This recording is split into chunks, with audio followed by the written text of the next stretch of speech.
পুনরাবৃত্তিমূলক সংসদ গঠিত হোক, একটা ভারতীয় আধিপত্য বিরোধী একটা সংসদ গঠিত হোক, একটা ফেসিবাদ বিরোধী সংসদ গঠিত হোক, একটা বাংলাদেশ পন্থীদের সংসদ গঠিত হোক।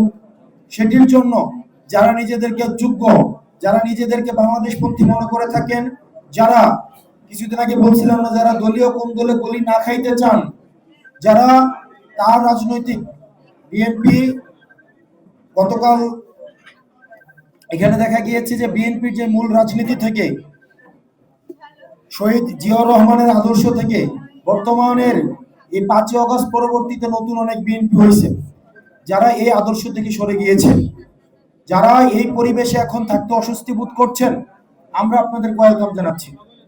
আমরা আপনাদেরকে নমিনেশন দিব। আমরা চাই এই কুমিল্লার 11টা আসনে আমরা সৎ যোগ্য আমরা ক্যান্ডিডেট আমরা দিব।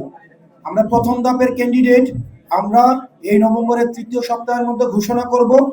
এই ক্যান্ডিডেট দেওয়ার মধ্য দিয়ে আমরা এই সাংগঠনিক কার্যক্রম এবং আগামী সংসদ নির্বাচনে আমাদের যারা বাংলাদেশ পন্থী আছে, সাম্প্রদায়িক